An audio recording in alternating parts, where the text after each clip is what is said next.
if you just did the 2 sections. How much is the 3rd section? So there's the 3 different sections. One section, 40,000 or something. one section is a full block. The second section is another full block, and then the 3rd section is actually just a short piece that's on San Luis Obispo Road. Oh, okay. So that one is only around 48,000 in a little bit. So that one's a much shorter section. Yeah. Other question? No. Director Davis? Yeah, I'm gonna wanna make a motion, but I don't have to do it right now if anybody else. Well, we need to finish board comment, Yeah, and that's what I'm public saying. comment, and then Yeah. you can make a motion. Do you have a comment? Or you just want to make a motion at the time? No, that's all right, I was just, I'm concerned about the construction company that you're having to do this. Is there something wrong with specialty construction? Yeah, they're the ones that put in the Nascimento pipeline that the other company is repairing.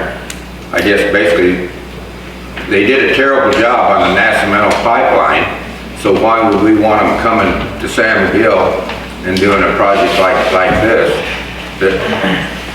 So, Specialty Construction Incorporated is not the only contractor that worked on this Nascimento pipeline. There was like 7 or 8 different contractors that did separate sections under separate standards, and all of those sections have problems.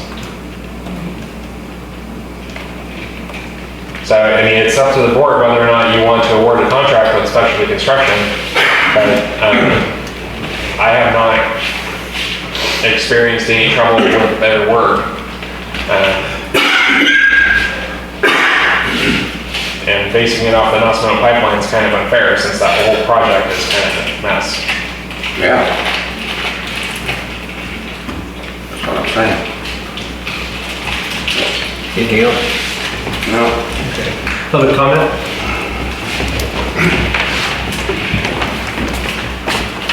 Yes, thank you, Board. Well, Mr. Davis just brought up as part of my problem, Specialty Constructions Inc. Okay, if you want them to do this job, and they were part of the Nascimento pipeline, what part of their pipeline was screwed up? Whitaker Company, which was your highest bidder, which we're going to find out here in number 8, because you've got Specialty Constructions a couple times in here for doing projects for you. There's one company that's been repairing everybody's problem. So, why don't you,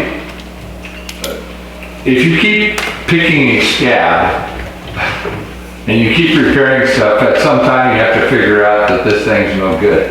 And you could have been replacing stuff all along this whole time and not had to wait until you had to get somebody to come and fix the whole thing for some given price. Hey, maybe you just do the part that's the 41,000 part and you don't spend $400,000. I don't really know. They got $400,000 here, and in another few minutes, we're going to talk about $1.3 million. So, you buy cheap, you buy twice. End of story.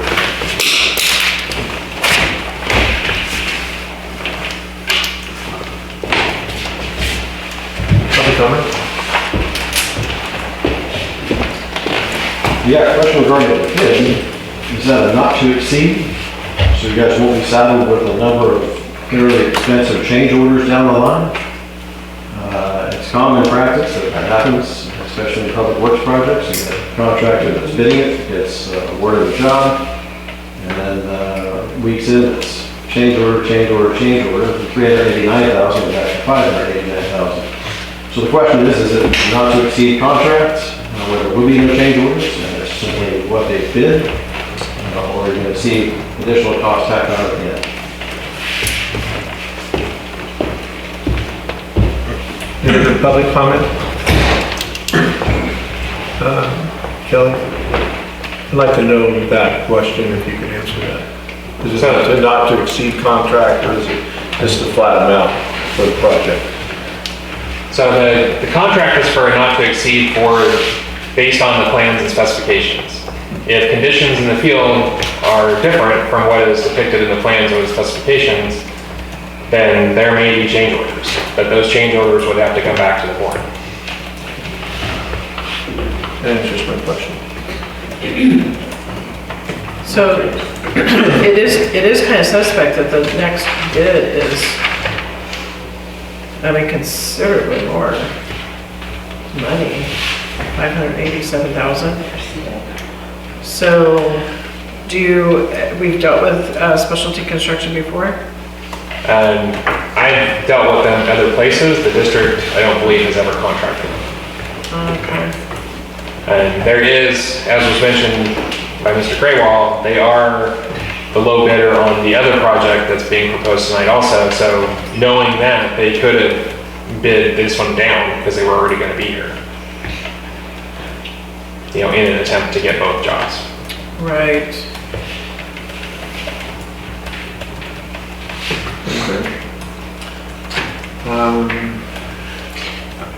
So I'll entertain a motion. I have a quick question before Okay. the motion. Question. Just for clarity, you said there were 12 companies or contractors that attended the initial meeting? I think there's 15. 15. And I'm assuming that they were also the other companies that we see throughout these reports? Yeah. Okay. Do we ever know why these other companies just decide, I want to bid on one project and not the other? I mean, if they're already here in the town, I don't...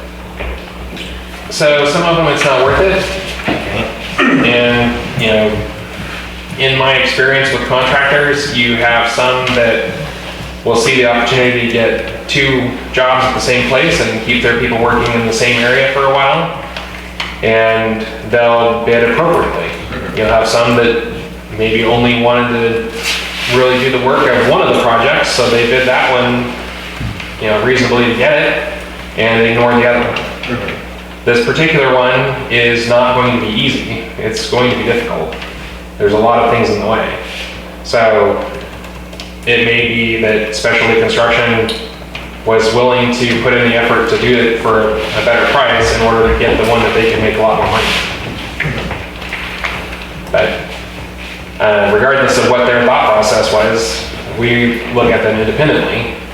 So, you know, it's a financial decision on their part. But we have a lot of people that show up to bids because they have to. And if they get there, they sit through it and they really don't like what it's amounting to, or they know they can't bid against or bid competitively against the other companies that were showed up, then we get a lot of them that just don't put in a proposal. And we've had several instances where they've told me that that's why they didn't propose, because they knew the other contractor was going to be less than them anyway, no matter what they did. Have a motion. Yes. I make a motion that we table this for further discussion till we find out more. You know. and, Table it till when? January.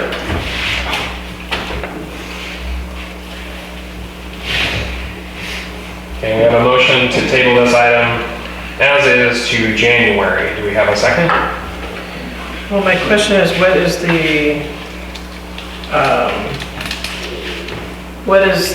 how long has this been needing to get finished? Urgency, that's what I want to say. What's the urgency on this timeline?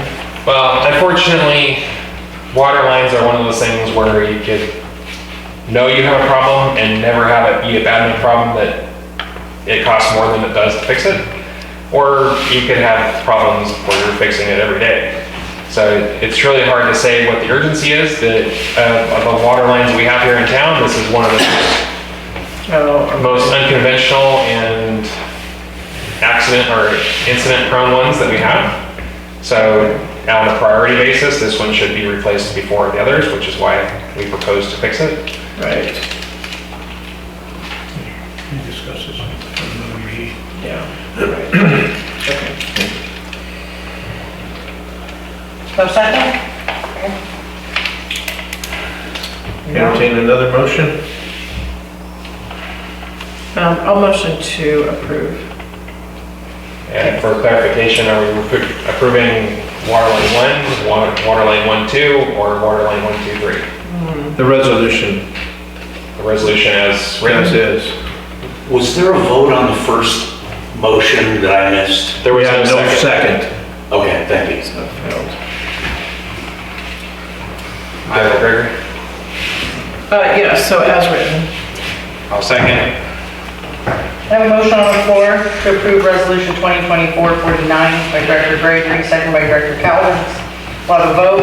Director Calvins? Yes. Director Davis? No, Director Gregory? Yes. Director Smiley? Yes. Passes 3-1, 1 absent. Moving on. Number 7, Seneca Alley, number 6020, water line relocation project, environmental compliance monitoring, and project management and related budget adjustments by resolution 2024-50, approved by a 3/5 vote. So this item is related to the last item. This is two things. One, environmental compliance and monitoring, and the second is construction management. The estimated total for both of them is $65,000 as shown here. The estimate for project management is estimated between $40,000 and $60,000, with the between 60 and 65 being the environmental compliance portion. So the environmental compliance is not optional. We have to do environmental compliance. We have to have the biologist. We have to have the archaeologist and the Native American monitor. We don't really. There's no way to get around it. It is possible to not have or to have a reduced scope for project management. What's being proposed is to have water systems consulting to do the project management for us. If the board elects not to do that, then I would be doing the project management, which obviously takes away from everything else I have to do. So again, the environmental compliance is estimated to be less than $4,000, and the project management to be somewhere between $40,000 and $60,000. Depending on how much time they have to put into it. This is a time and material with a cap on that. Thank you. Director Calvins? No comments at this time, Mr. President. Director Gregory? I'm not comfortable with spending $65,000 to project management. I would be more entertaining the idea of using our staff. If it be you, that's fine.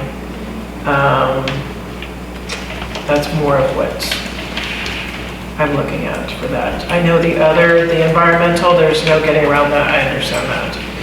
But where we can save, I would like to save on our resources, our own resources of our own staff. So in the project management, they have essentially 3 different things that they're doing. One, contract management, one, reporting, and then the part that's over 50% of it is inspections. So we can do more inspections, but the the part that takes the most time really is from our perspective, the part that takes the most time is the project management, contract management, and the reporting for the grant projects. So yeah, not saying that we couldn't do it all ourselves. It's just we have very limited staff, so it makes it much more difficult.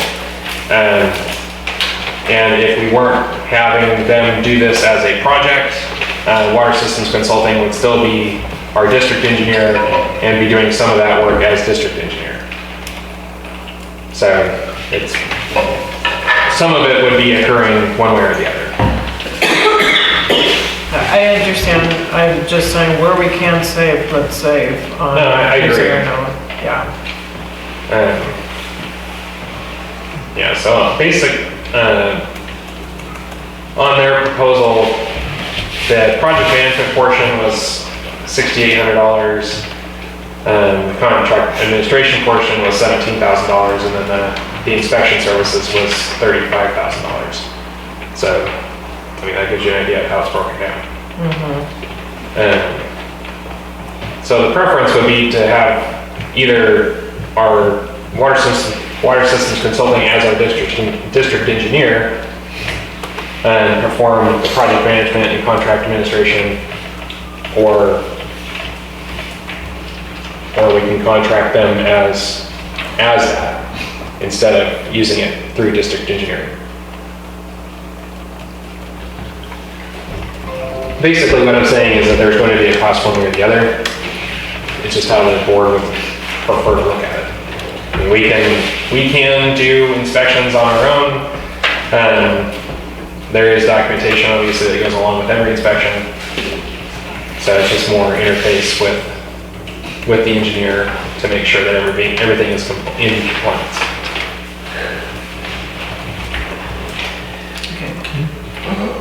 Dr. Davis? Who's our engineer? Water systems consultant. Okay. Well, my question to you, and you said that you could do the inspections and everything, so I think you should take that in and do it, save a lot of money. Well, we can do that. That's why it's being proposed for you guys, is to see what your feeling is. So, but as I stated earlier, even if we don't go with this proposal, we would still need engineering services to assist us or assist me in getting the rest of the work accomplished. So even if we do the inspections, even if we do all the inspections, that'll be a cost savings obviously, but we will still have engineering services that go along with it. So we would still need some sort of a budget adjustment to cover that cost. So if you use this report as an estimate, then that estimate would be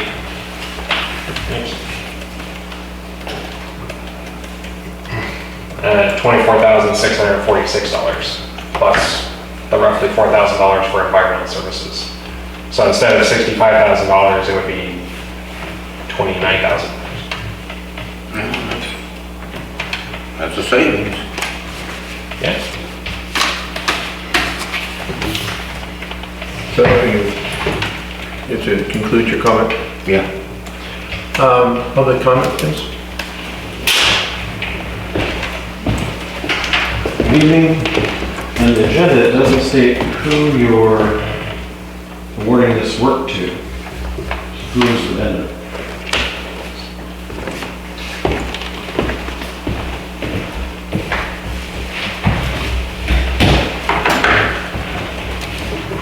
Any other public comment? Kelly, would you like to address that?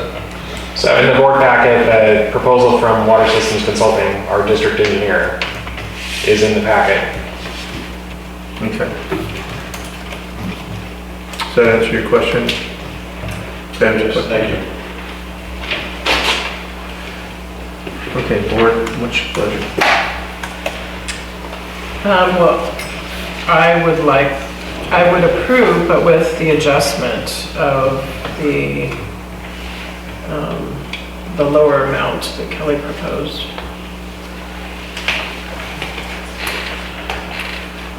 So approve, so to be clear,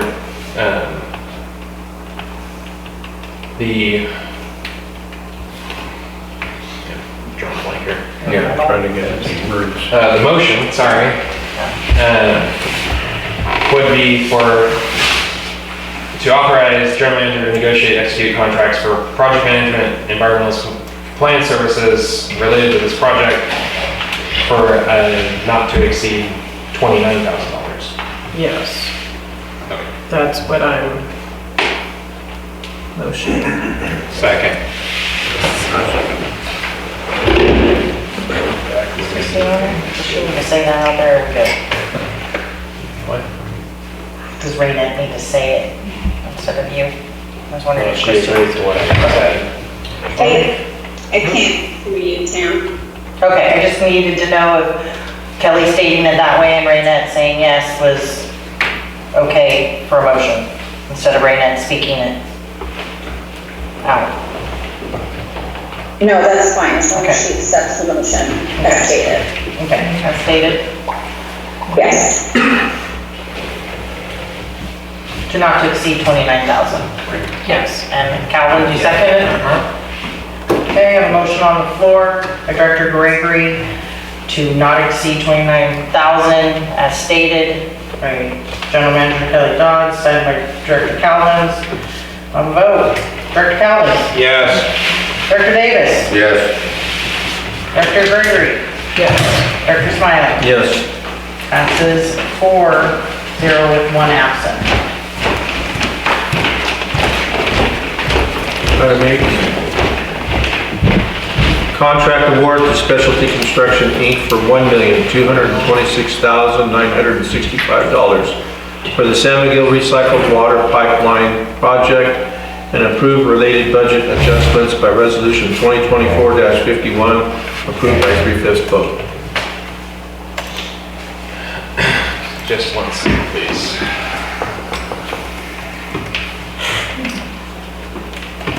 So this item is to authorize general manager to issue notice of contract award and execute a contract amount of $1,226,965 with Specialty Construction Inc. for the San Miguel Recycled Water Pipeline Project and approve related budget adjustments and transfers by Resolution 2024-51. Similar to the last project, this project was circulated August 23rd, had, I think we had more for this one.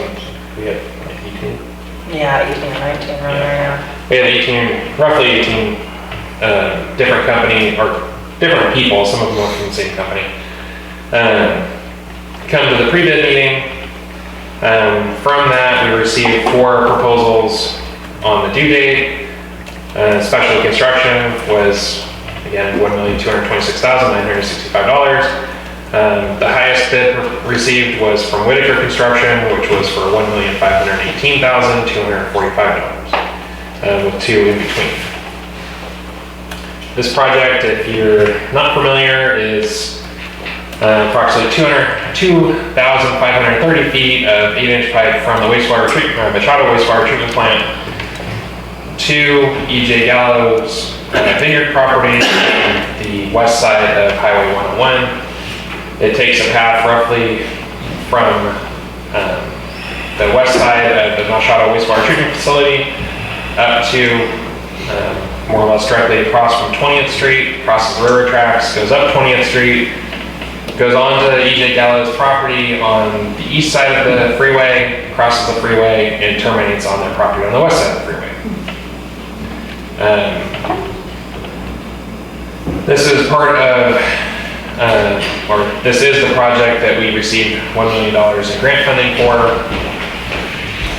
The initial engineering estimate that was received, or that was proposed by for this project was $1,400,000. So the proposal that we received is actually lower than what we anticipated, which is always nice. But again, the grant money was for $1 million. The board had already previously approved a contract with the district engineer for design and engineering of this project. To the date of this report, the district had already spent $280,580 in engineering, permitting, and environmental costs. So in order for, if this is approved, then it would also be accompanied by a budget adjustment of $507,545 to cover the remaining costs of the project, of this contract for this project. Those costs would be paid through capital reserve at this point, However, as the pipeline is put in service and water is being sold, the cost of that water would incorporate a payback for any money over the $1 million.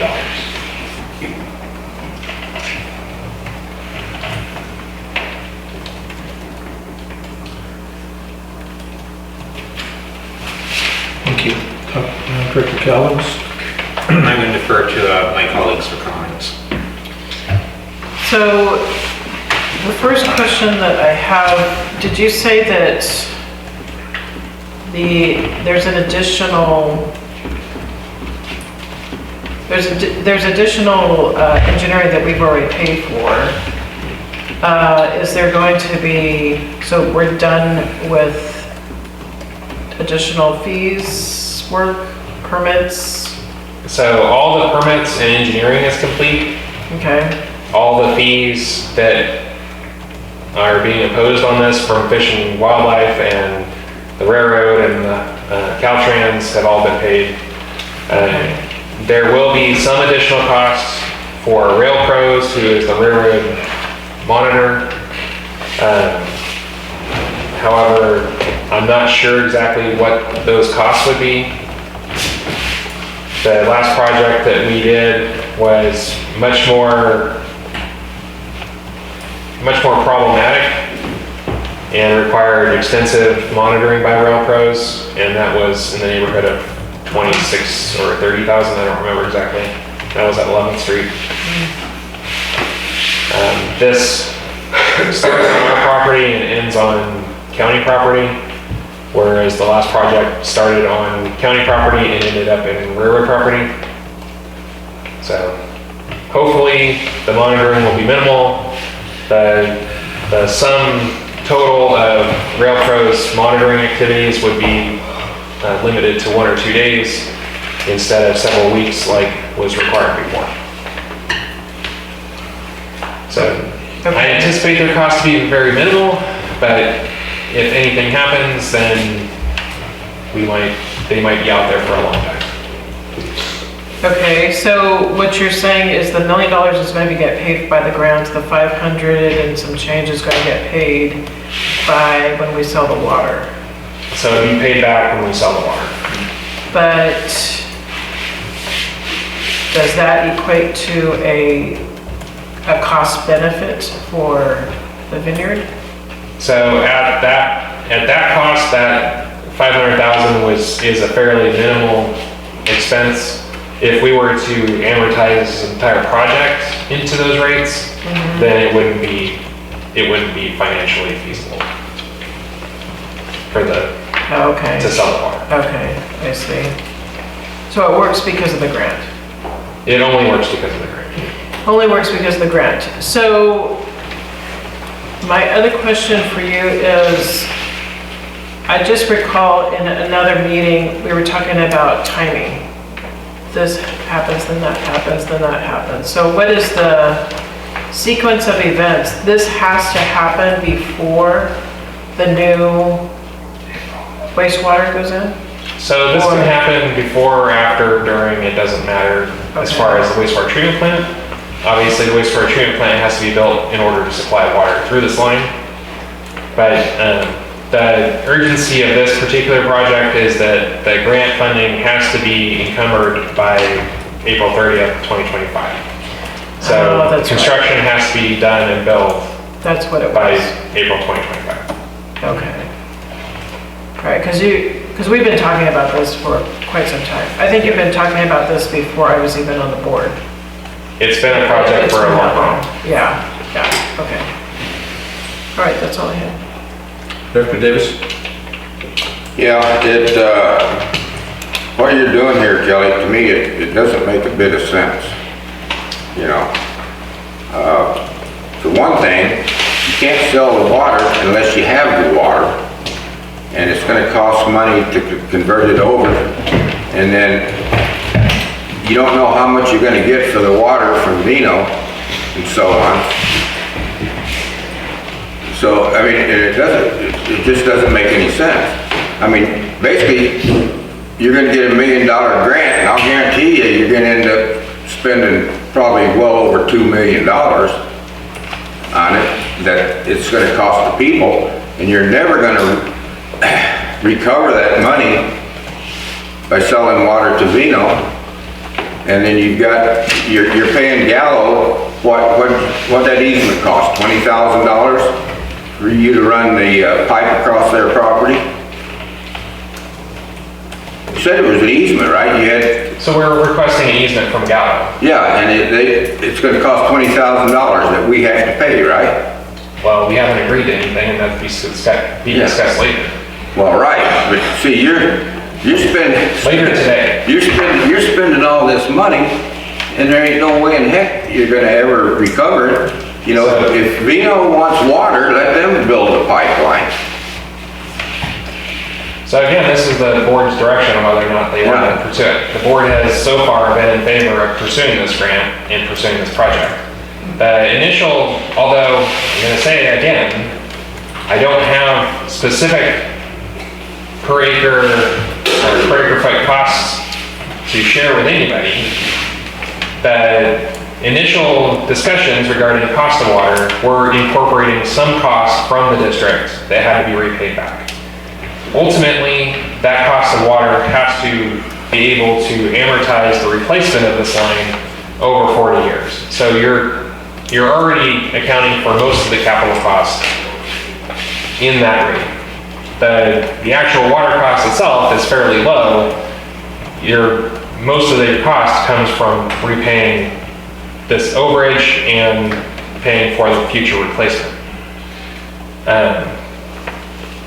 Discussion on what that water cost is going to come in the future once we have more information about what it actually costs to produce. As far as never being able to pay it back, maybe that's the case. I highly doubt it. They are interested in buying the water. We're interested in selling the water, and it will benefit the district financially and benefit the basin in this area. So, I know Mr. Graywall doesn't agree with me, but that's okay. Just another Sure. question. What was the initial thought process when this was brought up to do the recycled pipeline, since it was before my time and it was get going? So initially there was essentially two recycled water projects. One, this project, and one that took recycled water through the majority of town. That project is not financially feasible because there's not enough users in town to make it financially make sense. So that part of the project would only go forward if it was being paid for through some sort of substantial grant, or if we had